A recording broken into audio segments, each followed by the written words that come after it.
I should have known something was wrong the moment I saw Caleb Vance weaving through the parking lot behind St. Alder's Church, where my cousin's Thanksgiving weekend wedding rehearsal had just ended. The November air was sharp enough to sting my throat, but that wasn't why my breath caught. It was the expression on his face. Caleb was a man I'd only met twice, once at my father's funeral, once when he returned a box of old files he claimed belonged to Dad. We never talked. We never had reason to. So seeing him actually sprinting toward me, eyes wide, jacket half-buttoned, hands shaking, yeah, my stomach dropped hard. "Evan, don't touch your phone." He said it before he even reached me. His voice cracked. "No matter what happens, don't open your banking app, don't respond to alerts, don't acknowledge incoming transfers." I blinked at him. "What are you talking about?" He grabbed my wrist. "I mean it. Do not log into anything until 3:17 p.m., not a second before." "What happens at 3:17? "You'll understand by then." The rehearsal party buzzed behind me, laughing cousins, clinking glasses, my aunt insisting the turkey for tomorrow needed at least 5 more hours to brine. Normal, warm, annoying family noise.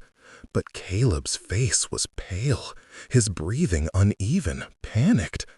I felt sweat prick the back of my neck. "What's going on?" I whispered. He leaned in. "You're being set up." My heart hammered. By who? Caleb looked over my shoulder toward the church doors, scanning faces like one of them might pull a gun. Then he did something that froze my blood. He shoved a folded slip of paper into my hand and whispered, "If you don't hear from me by 3:17, burn that. And Evan," he swallowed, "don't go through with the wedding speech." "What? Why?" "Because they'll use it as proof." "Proof of what?" He backed away. "Just trust me." Before I could demand answers, he turned and actually ran out of the parking lot. And right on cue, my phone buzzed in my pocket. "Alert! Unusual account activity detected." My throat tightened. Another buzz. "Bank transfer. $250,000 pending." No, that wasn't possible. I froze, breath caught somewhere between disbelief and fear. Behind me, my cousin, the groom, called out, "Evan, you okay? You look like you saw a ghost." Maybe I had, because something inside me whispered, "This isn't random. This is connected to Dad, and to the last words he ever said to me. You won't understand until it's too late. I'm a forensic accountant, quiet life, spreadsheet life. I track anomalies in corporate transfers, identify fraud patterns, cross-verify digital signatures. I'm the guy who reports suspicious behavior, not the guy whose account gets flooded with unauthorized transfers." But the moment I stepped inside my car, everything began to tilt. Dad's voice, Caleb's eyes, the transfer alerts still blinking on my lock screen. And the strange things from the past suddenly didn't feel so random. The creep incidents I'd brushed off. 1. My office badge registering entries at 2 a.m. when I was asleep. 2. Emails I never wrote showing in my sent folder. 3. A glitch where my bank app locked me out for excessive login attempts. 4. My home Wi-Fi listing an unknown device as admin. 5. Someone moving my father's old safe deposit key from my drawer to my car glove box. I thought I was being paranoid. Now I wasn't so sure. And then came the moment everything snapped. At 3:17 p.m. on the dot, my phone vibrated with a call from a number labeled U.S. Financial Crimes Division. My lungs tightened. I answered. Mr. Mercer, a deep voice said, we need to speak with you about the coordinated bank transfer event you triggered today. My blood went cold. Triggered? What are you talking about? Your biometrics were used, the agent said. Your home IP initiated the crypto conversion, and your security credentials unlocked 4 federal flagged accounts. No, I said. There must be a mistake. There isn't. A pause. Mr. Mercer, you're our primary suspect. My stomach free fell. But before the agent continued, the call dropped, replaced by a single text. Calm down. Do not speak. They're lying. Unknown number. Caleb? I didn't know. And I had no idea what the agent was about to say next. The car felt smaller, tighter, like the air inside had thinned. My hands shook as I lowered the phone. The call log showed the federal number, official prefix and all. No spoof, no trick, at least not the kind an amateur could pull. Primary suspect. They said I triggered a multi-bank transfer event. My mind spun. How? How could anything link back to me? I hadn't even logged into my accounts. I hadn't touched anything. My phone buzzed again. Bank transfer successful. $250,000. Bank transfer successful. $900,000. Bank transfer successful. $1 million. It kept going. A waterfall of alerts. A nightmare in real time. My throat closed. This wasn't just fraud. Someone was using my name as a funnel. Then came the one that broke me. $5 million to Cryptex Global, Wedding Trust. The one my aunt bragged about at every family event. The family charity fund my father once warned me never to get involved with. And it had my digital signature, my fingerprints, my home IP. Everything pointed to me. And if those funds were tied to anything illegal, and they were, then I wasn't just a suspect. I was the scapegoat. A tap on my window made me jolt violently. I turned and saw my cousin, the groom, leaning in with his stupid, charming grin, hair perfectly styled for tonight's rehearsal dinner. "Dude," he laughed, "I've been calling your name. You okay? You look pale." His words felt like static, background noise, meaningless, because suddenly I noticed something on his wrist. Something small, metallic, half hidden under his sleeve. A biometric relay band, a device hackers use, a device that can clone prints, signals. My chest tightened. He followed my gaze and yanked his sleeve down. I froze. He smiled too quickly. "Let's go inside, man. Everyone's waiting." A shadow moved behind him. His father, my uncle, watching me too closely. Suspicious, expectant. I forced a swallow. "I'll be there in a minute." He hesitated. Then he nodded and walked away. The moment he disappeared, I put the car in drive. I didn't know where I was going. I only knew I had to move.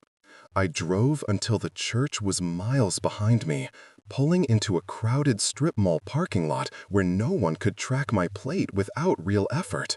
The cold November air rushed in as I cracked the window. I tried to breathe, but the math kept screaming in my head. Transfers, biometrics, the timing, the band on his wrist. Something was very, very wrong. My mind snapped back to the call, to the part I hadn't let myself process yet. Coordinated multi-bank event, federal alert, Thanksgiving weekend, high-risk transfer pattern. This wasn't petty crime. Someone had used my identity to trigger a financial terror alert. That's when my phone rang again, same federal number. My stomach dropped. I answered, forcing calm. "This is Evan Mercer." This time, the voice wasn't deep or composed. It was irritated, urgent, hard. "Mr. Mercer, do not hang up again." I didn't hang up. "We lost connection.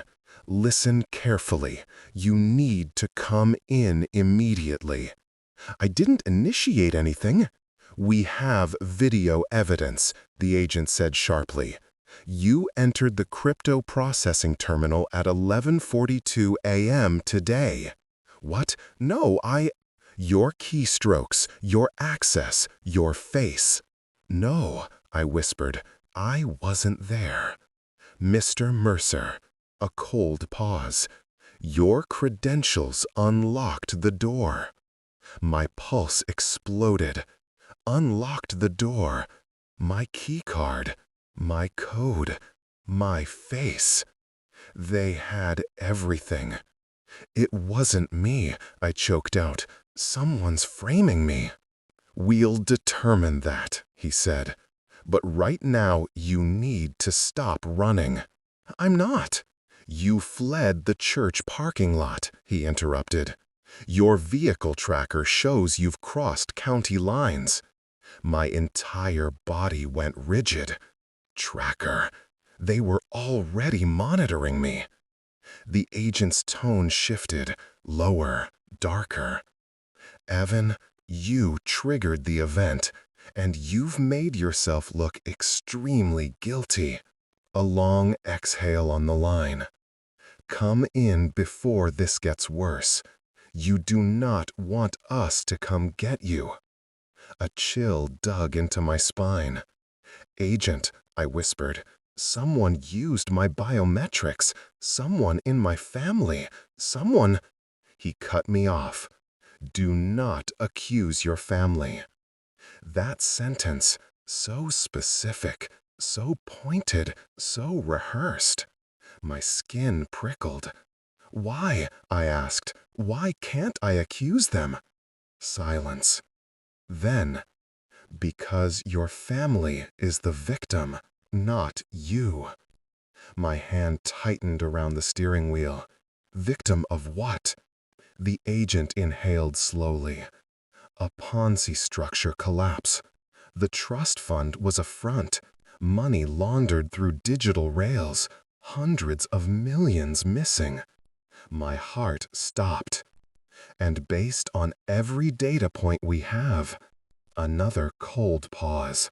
"We ran the scheme." A tremor went through me. "This is crazy," I whispered. "My family ran the trust, not me." "We know, and we believe they were manipulated by you." Manipulated? Me? By me? It felt like being stabbed with ice. "You have until 4 p.m. to show up at our field office. If you're not here by then—" Another pause. "A warrant will be issued. We will retrieve you by force." The line clicked dead. My breathing quickened. And in the silence that followed, I heard the words I didn't want to think. Someone planned this months in advance. Someone who knew my father. Someone who needed a fall guy. Someone who wanted me erased. My phone buzzed. A single new message. From unknown. "Do not go to the field office. The cavalry is not coming to help you. They are coming to collect you." And then, "It's time you know the truth about your father. Meet me where it began. St. Alder's basement. Door under the choir loft. 15 minutes. Come alone."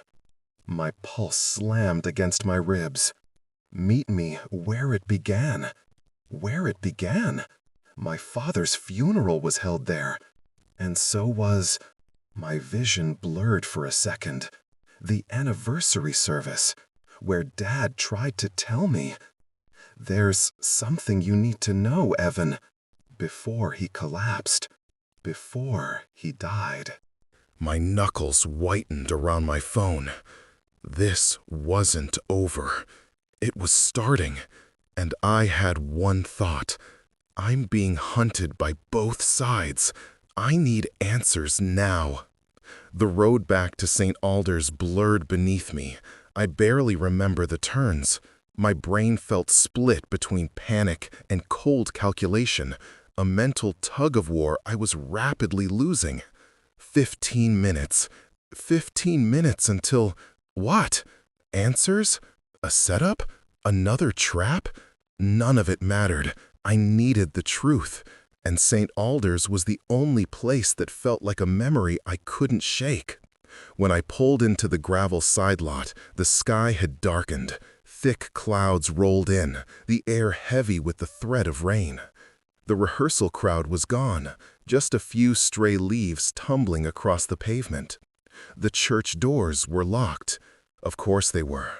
But under the choir loft, down a shadowed corridor, was a narrow wooden staircase leading to the basement. Old, splintered, probably older than the church itself. I pushed the door. It creaked open. My heart thud. The basement was dimly lit by a single hanging bulb. Dust floated like static in the air. The stone walls looked damp, ancient. And, standing in the center of the room, hands in pockets, breathing steadily, was Caleb Vance. No panic this time, no wild eyes, no frantic energy. He looked calm, composed, almost resolved. "You made it," he said quietly. My voice scraped out of me. "You said they're coming to collect me. What does that mean?" "They're not investigating you," he said. "They're hunting you." The words hit harder than any punch. Hunting me for what? Caleb stepped closer, his tone lowered. "For the collapse." I stared. "The Ponzi scheme?" "No," he said. "For exposing it." My pulse slammed. "What are you talking about? I didn't expose anything." "Not directly," he said, "but your father did, and they think you inherited what he took." A cold wave rolled through me. What did he take? Caleb reached into his jacket and pulled out a small, matte black device, the size of a cigarette pack. No branding, just a single biometric pad. My chest tightened.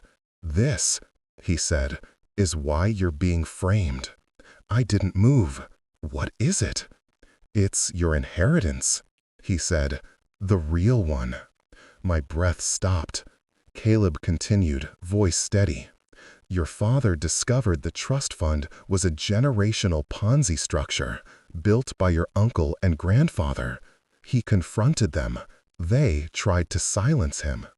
But before they could," Caleb said, "he stole the master ledger, the entire network, shell companies, crypto rails, laundering routes, paper trails, hidden beneficiaries, blackmail files, years of criminal architecture." My mouth went dry. "And then," Caleb said, "he gave it to me, to protect, to watch over, until you were old enough, until you were ready." I shook my head. "Ready for what?" His eyes locked with mine. "To finish what he started." My breath came shallow. "You're saying my father was murdered?" Caleb didn't flinch. "He wasn't sick, Evan. He didn't collapse from stress. He was killed, and the cover story was fabricated before his body hit the ground." A ringing filled my ears. My father, dead, because of them. "They've been planning your frame-up ever since," Caleb said. "To erase loose ends, to reclaim what your father stole." I swallowed. "But why now? Why today?" "The trust is collapsing," Caleb said. "It always had an expiration date. Ponzi schemes do. And when the bottom falls out, they need a single culprit, a villain with the perfect motive." My voice shook. "Me?" Yes, he said. The quiet son working in finance. The one who understands digital transfers. The one with the right access footprint. I felt like I was suffocating. They used your cousin's wedding as cover, he continued. Thanksgiving weekend. Thousands of transfers. Seasonal volatility. No one questions sudden movement. And the family needed a public event to push the narrative of innocence, a celebration, a distraction. My stomach twisted. The timing, the alerts, the pressure to give a speech, the biometric band on my cousin's wrist, all puzzle pieces snapping together. They planned to paint you as the lonely, resentful outsider, Caleb said. Jealous of your family's success, envious of the wedding, motivated to drain the trust. My voice cracked. And the evidence? Planted, engineered, perfect. I felt dizzy. So what do we do? Caleb held the device out to me. You escape. I can't escape. You escape, he repeated firmly. With this. The matte device felt heavier than it looked when I took it.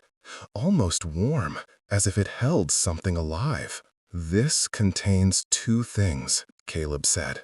A message from your father, and a key. A key to what? To the truth, he said.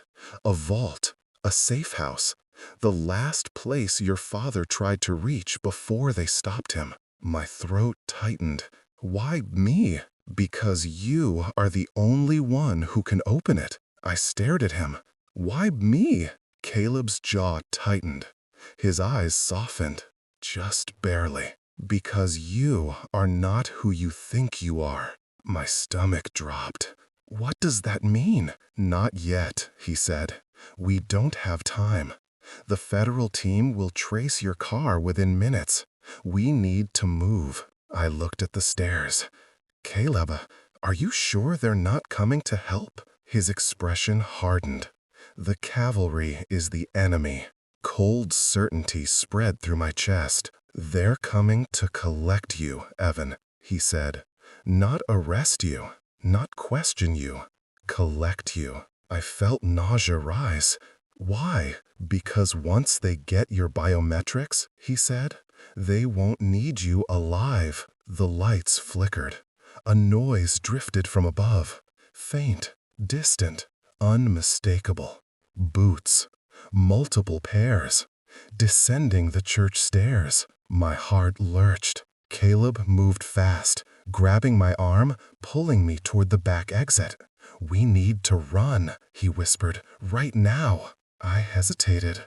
What about the truth? You'll have it, he said, but only if you stay alive long enough. The footsteps grew louder, closer.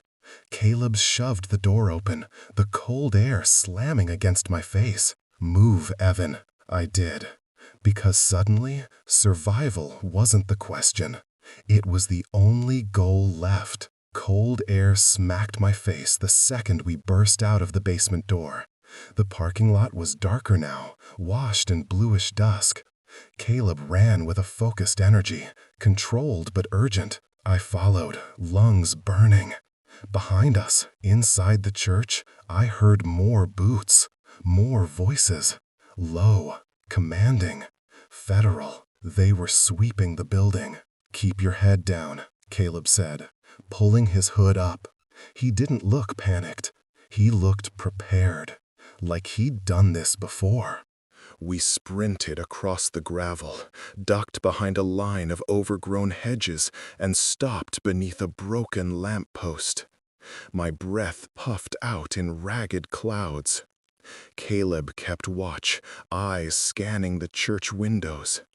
We have 3 minutes before they fan out. 3 minutes until what? I whispered.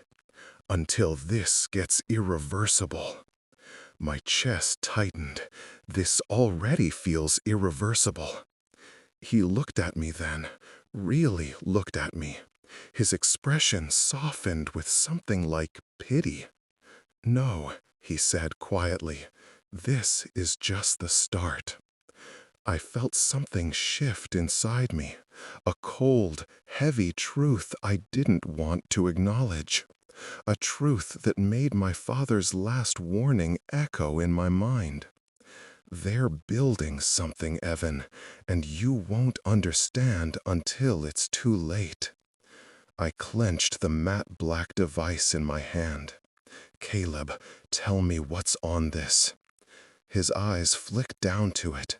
A message from your father, and the mission he died protecting. That can't be real, I whispered. My father was a bank auditor. Quiet, careful, boring. No, Caleb said. That was the cover. My lips parted. Cover for what? For the fact that your father was the whistleblower of the trust, Caleb said. The one man your family couldn't corrupt. The one who dug too deep. The one who learned the truth. My pulse hammered. What truth? That the Mercer Charity Trust wasn't a charity. It was a laundering spine for a multi-generational Ponzi machine your grandfather built. International investors, crypto rails, fraudulent humanitarian ventures, everything disguised as family legacy. My stomach twisted. My grandfather. The man I worshipped until I was 12. The man who gifted me my first savings bond.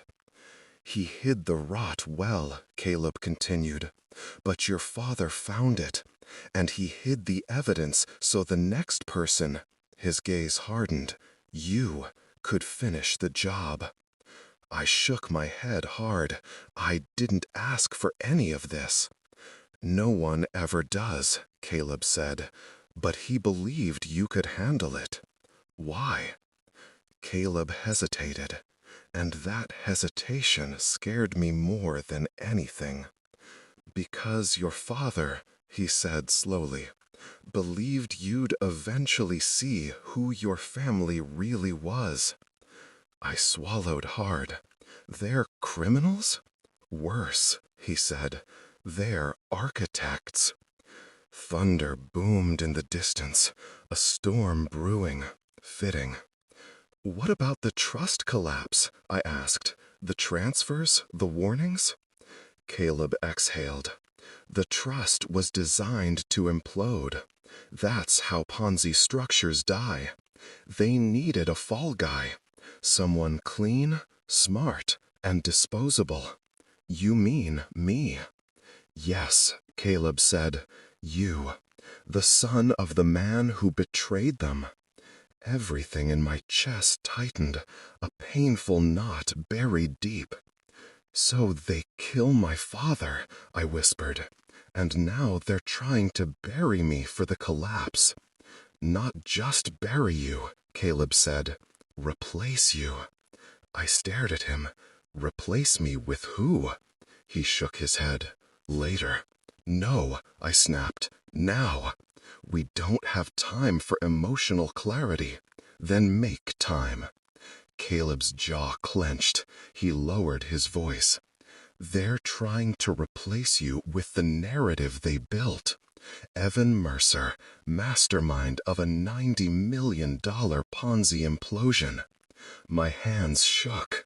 And once the narrative is public, he said, you're no longer a suspect. You're a ghost. Gone. Gone. Executed quietly for resisting arrest. My pulse slammed. They don't want justice, Caleb said. They want closure, and they want their empire rebuilt, without you, without your father's conscience. I rubbed a hand over my face, breath unsteady. You said the device has a key, I whispered. To what? To the vault your father created, Caleb said. The archive of everything. Proof of the Ponzi lineage. Names, ledgers, offshore accounts, hidden beneficiaries, all of it. I blinked. Where? Not here. He motioned to the device. That message tells you. I hesitated. You haven't watched it? Never, he said firmly. Your father encrypted it to your biometrics only. Something throbbed painfully in my chest. A message he meant for me. A mission I never asked for. A life I didn't choose. I'm just an accountant, I whispered.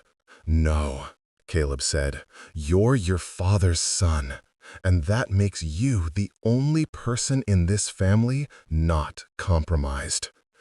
The sting of that truth felt sharp, too true. The Mercers had always treated me like an outsider. Now I understood why. Headlights flashed across the lot, two dark SUVs pulling in from opposite sides. Caleb grabbed my arm. Time's up. Where are we going? I asked.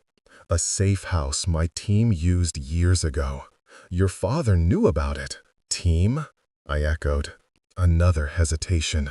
Another secret. Later. No, I said. Tell me now. He met my eyes. I worked with your father, he said, and he saved my life. Twice. I owe him this.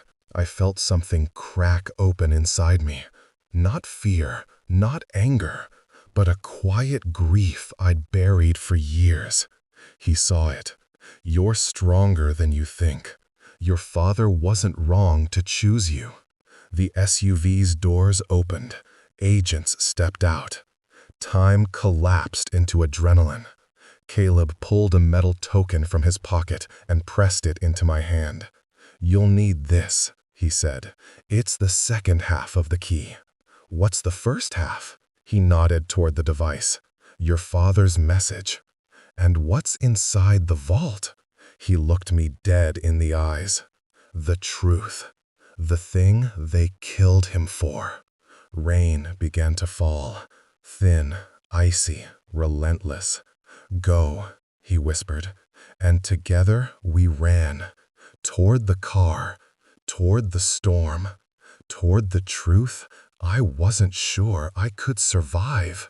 The safe house was 2 towns away, tucked behind an abandoned lumberyard that looked like it hadn't seen a living person since the early 2000s.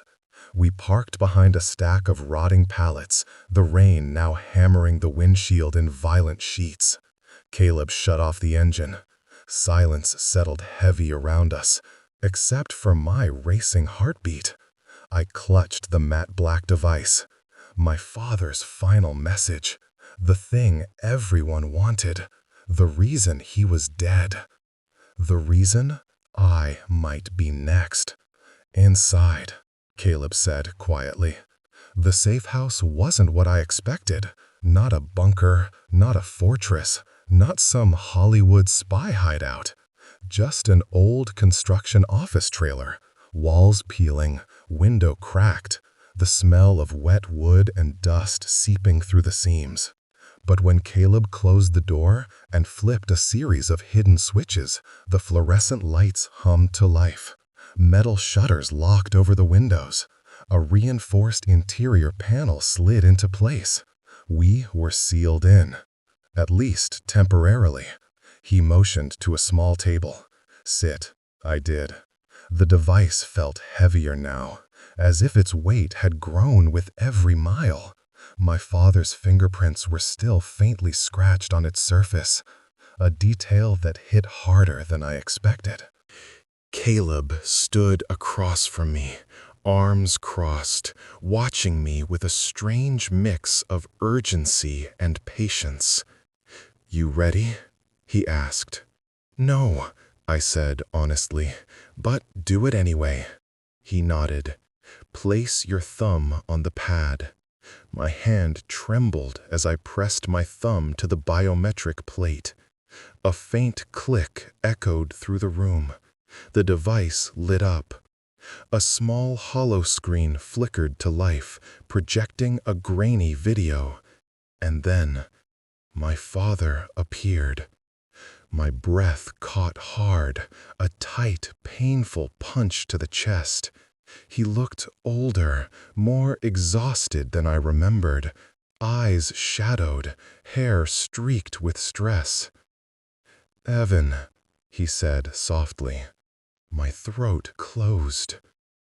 "If you're watching this, then I didn't make it." I gripped the table to keep my hands steady. "I'm sorry," he continued. "I tried to keep you out of this. I tried to shield you from the truth. But they're coming for you, son. They've been planning this for years." I blinked hard, vision blurring. He took a breath. "The family business isn't law. It isn't finance. It isn't charity. It's control.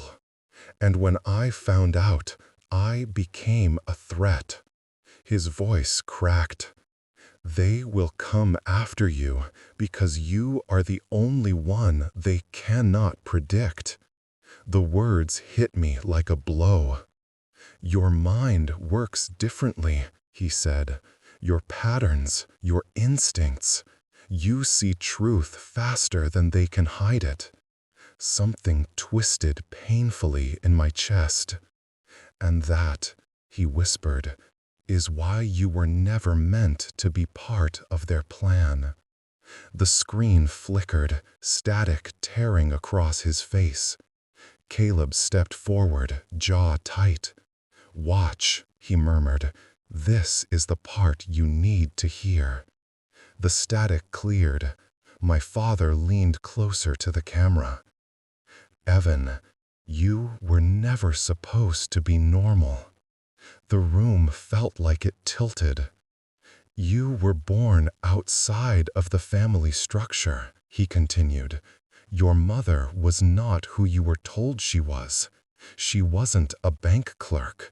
She wasn't an accountant. She was a whistleblower in witness protection. Brilliant, fearless, the only woman I ever trusted." I froze. "What?" I whispered. Caleb looked down. My father continued. "They wanted you. They wanted what she carried in her bloodline, the pattern recognition trait, a neurological anomaly, a gift, something they believed could be replicated." My vision spun. Replicated. Patterns. Bloodline. No, this didn't make sense. "Your mother died protecting you," he said, "and I took you and ran. I changed your identity, your birth records, your entire history." My lungs seized. I wasn't Evan Mercer by birth. "Your uncle found us when you were 12, he said. "He made contact under the guise of family. He wanted you back in the fold. And I couldn't risk telling you the truth because—" His voice cracked again. "Because I know you would try to save them." I shut my eyes, a knife of truth twisting deeper. "And now," he whispered, "they want the original." The original. My breath hitched. "Original what?" "The trait you carry," he said. "It's real. The cognitive patterning, the anomaly. You've felt it all your life. You read people too quickly. You see numbers in structures. You sense lies before they're spoken. That's why the trust tried to recruit you. And when you wouldn't join—" Static cut him off for a moment. "Then they decided to destroy you instead." The video glitched. 2 seconds of distorted gasping audio before my father spoke again, a little softer. "The vault contains the truth about who you are and who you were meant to be. Caleb knows how to find it. Trust him. He worked beside me in the protection program. He tried to warn me when they infiltrated our unit." I jerked my head toward Caleb. He wasn't looking at me. He was staring at the floor, jaw tight. The last line of the recording felt like a punch directly to my chest. "Son, forgive me. I tried to give you a normal life, but you were never meant to be normal." The screen went dark. Silence swallowed the room. I sat frozen, numb, shattered in quiet ways that felt irreversible. When I finally found my voice, it came out broken. "What did he mean," I whispered, "about me being the original?" Caleb finally met my eyes. His voice dropped into something almost mournful. "Because, Evan, you are the prototype they wanted to build the family empire around, the one with the trait, the cognitive anomaly, the only authentic version." My pulse pounded in my ears. "They couldn't recreate your mother's trait," he said. "They tried for years, through bloodline marriages, through genetic modeling, through adoption patterns, through psychological conditioning." I felt sick, cold, like something in my identity was dissolving. "And when every attempt failed," Caleb whispered, "your uncle made a decision." My voice trembled. "What decision?" "To kill your father, to erase you, and to replace you." I stared at him. "With who?" Caleb's expression twisted with reluctant truth. "With the family's engineered copy, your cousin." The world tilted. My cousin, the groom, the man with the biometric relay band. "Your family didn't choose him because he was worthy," Caleb said. "They chose him because he was obedient." My heart cracked open. "And you," Caleb continued, "you were unpredictable.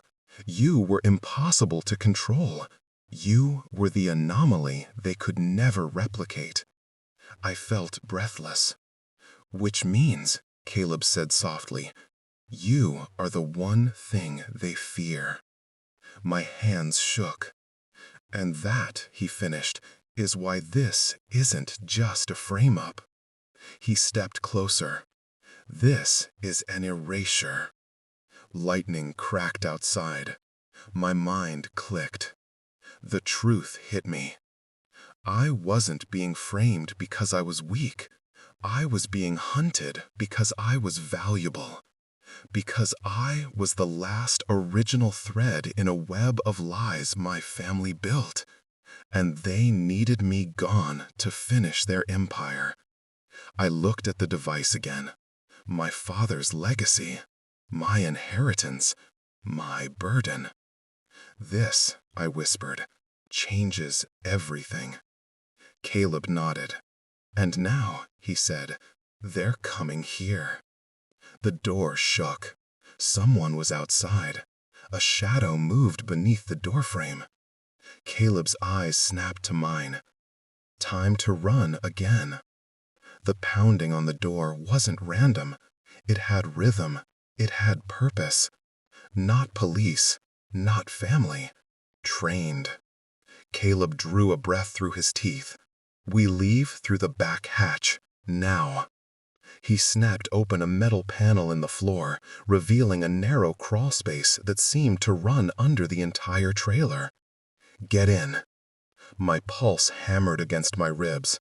"What if they cut us off on the other end?" "They won't," he said. "They think you're panicking. They expect a front exit rush. They don't understand how you think."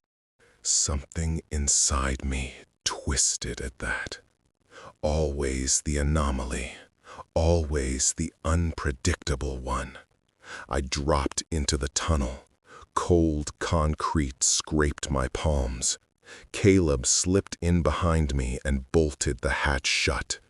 Darkness swallowed us, except for the faint glow of his phone flashlight. Above us, the door burst open. Boots thundered across the floor.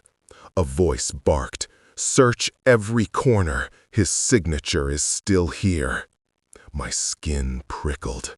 They had a biometric tracker keyed to me. I crawled forward faster. The tunnel emptied out into a drainage ditch behind a cluster of rusted shipping containers.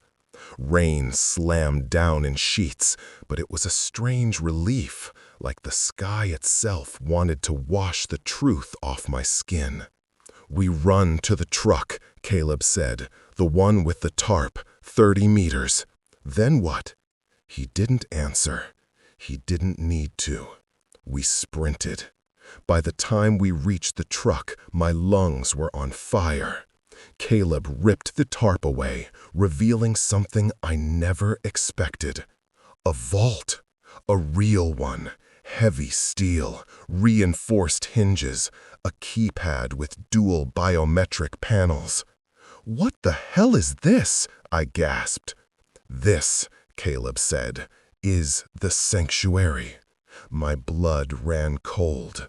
This was the vault my father talked about, the final truth, the place everything in my life had been pulling me toward.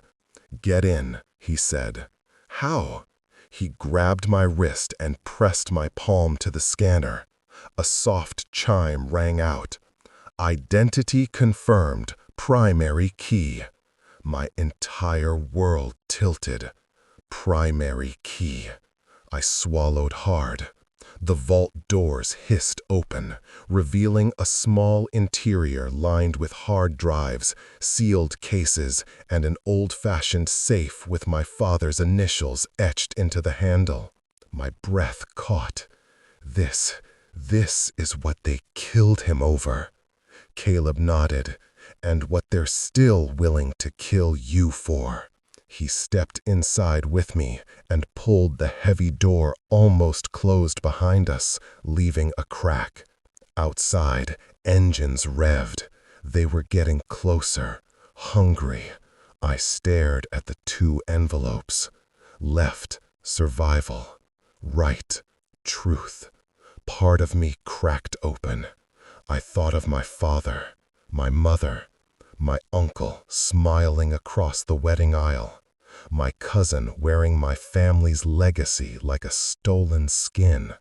I thought of the biometric relay band, the way he wore it so casually, like he deserved it, like he earned it. Something inside me stopped shaking and started burning. I grabbed the right envelope. Caleb exhaled with a mixture of relief and dread.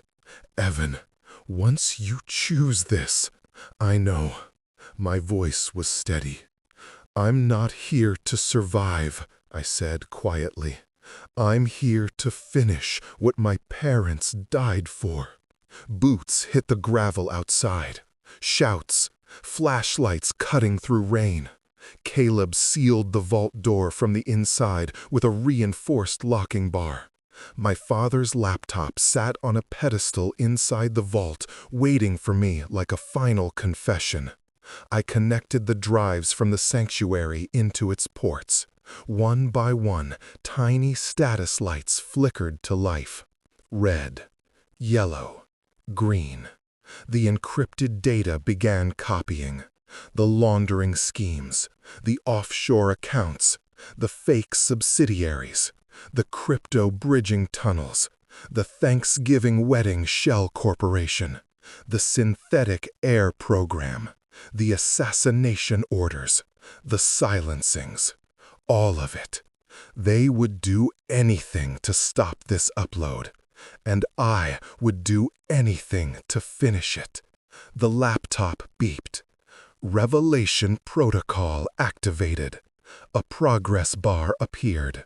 97%, 98%, 99%. Boom! The truck shook violently. A battering ram slammed into the vault exterior. Caleb drew his gun and positioned himself beside the door. "They'll breach any second," he said. "When they do..." Another impact rocked the vault. "You run." "No," I said. "We run." He shot me a look I couldn't read. "We've got one more move after this," I said. "But we need them to think I'm still inside." He froze. Then he understood. A small smile touched his mouth. "Your father was right about you," he said. "You see the angles faster than they can hide them." The progress bar hit 100%. Upload complete. My chest tightened. This was it. The truth was out. No undoing it. No hiding from it. I took one last look at my father's initials on the vault safe, whispered a quiet thank you to a ghost, and turned to Caleb. "Let's finish this." He nodded. Then he braced. Then the metal wall buckled inward, and the vault exploded open. The vault door tore open with a scream of metal, sending sparks raining across the floor. The concussion knocked me back, slamming my shoulder into the steel wall.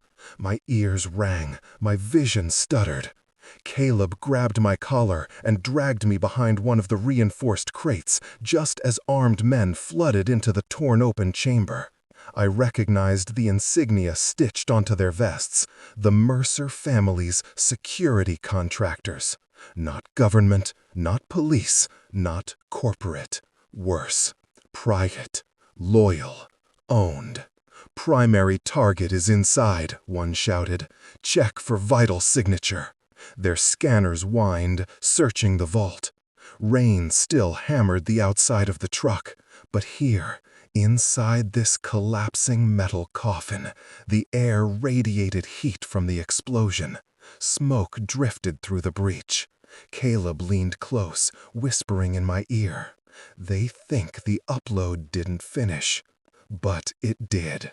Every encrypted archive, every offshore ledger, every crypto tunnel, every assassination order, every cover identity, everything about the synthetic air program.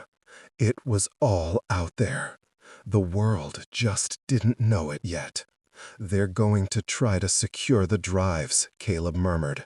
"We need to slip out before they realize the computer already transmitted." "How?" I whispered back. "We're cornered." He pointed subtly toward the floor, toward a crack exposed by the blast. The explosion had buckled the vault's foundation, creating a narrow opening leading beneath the truck chassis. It was barely large enough. Barely. But it was an opening. My pulse thudded in my throat. Caleb scanned the guards' positions, then gave me a look that said everything. "When I move, you move. No hesitation, no fear." I nodded, even though fear hammered through me like a second heartbeat. Because for the first time in my life, fear wasn't something controlling me. It was something pushing me. A guard stepped closer to our hiding spot. "Thermal's picking something up over here." Caleb mouthed the word. "Now." We slid into the opening just as the guard's flashlight beam cut across the crate we'd been hiding behind. My hands scraped rough metal. My jacket tore on a jagged edge. My breath locked in my throat as I squeezed through. Above us, the guards saw the empty floor. "He moved! Spread out! Block perimeter! Truck door secured!" Caleb slipped out behind me, lowering himself into the mud beneath the truck. It was cramped, claustrophobic, a mess of leaking oil and cold rainwater that soaked my chest. But for the first time since the wedding, I felt alive. We crawled through mud until we reached the far wheel well. Caleb tapped my ankle twice, the signal to freeze. Boots splashed inches from my head. Rain hammered metal. Someone above said, Upload failed. The drives are intact. Secure them and torch the truck. Torch. Burn everything. With us underneath. Caleb's hand slid silently to my shoulder. 1 tap, 2 taps. Move. We crawled fast, emerging behind a stack of shipping crates. The storm did us a favor. Sheets of rain blurred our outlines. Thunder swallowed our noise.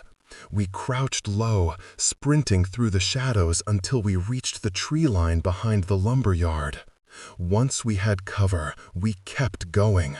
Branches slapped my face, mud sucked at my shoes, my breath tore at my lungs, and still we ran. Because there was no sanctuary left. Because we'd crossed a line that guaranteed they would never stop hunting us. Because truth had a cost. By the time we reached the access road, the vault truck was a distant glow of headlights and chaos. The forest around us groaned under the weight of the storm. Caleb slowed, leaning against a tree, catching his breath. "They'll sweep the whole area soon," he said. "We need to move fast." I nodded. Rain dripped from my hair, my clothes, my eyelashes. I barely felt any of it. Everything inside me burned hotter than the storm. "What now?" I asked. A question I'd been afraid to ask my entire life. He pulled something from his pocket. A slim, black data card. Not the device. Something else. He pressed it into my hand. "What's this?" "The broadcast key," he said. "It's what your father hid, what he wanted you to have after the truth went out." I stared at it. "It activates the dead man servers," Caleb explained. "They'll push the data across thousands of nodes. Immutable, undeletable, global. Once we plug this in anywhere with uplink access, the world sees everything," I finished. He nodded. Lightning flashed. In that moment, something inside me clicked together. Not like a puzzle piece, not like a revelation, like a lock I'd never realized was part of me, finally opening. All my life, I'd been running from the Mercer name. But maybe it was time to take it back. "What about my family?" I asked, surprised by the steadiness in my own voice. "My uncle, the synthetic heir?" Caleb's expression hardened. "They'll declare you rogue, dangerous, mentally unstable. They'll push a narrative to discredit everything you leak." I let out a slow breath. "Then it's my word against theirs." "No," Caleb said. He placed a hand on my shoulder. "It's your truth against their empire." I closed my fingers around the data card until my knuckles whitened. "That's not a fair fight." Caleb's mouth twitched into a small, grim smile. "No," he said, "it isn't." The rain eased slightly, not stopping, just softening, as if the world were holding its breath with me. I looked down the dark road stretching beyond the forest. No lights, no warmth, no safety, just the unknown. And for the first time in my life, I wasn't afraid of it. I looked at Caleb, my father's ally, my mother's protector, my last remaining thread of truth. "Let's finish this," I said. He nodded once. We stepped out onto the road together. No more running, no more hiding, no more pretending to be normal. The storm opened into a wide, endless night as we moved forward. And for the first time, I felt the weight lift, not because the danger was gone, but because I finally knew who I was. I wasn't the victim of the Mercer conspiracy. I wasn't the liability. I wasn't the anomaly. I was the original, and I was done staying quiet. I turned to the unseen audience of the world, the people who would one day hear this story, and let the words rise from somewhere deeper than fear. If you believe one person can bring down a corrupt empire, subscribe, because this is only the beginning.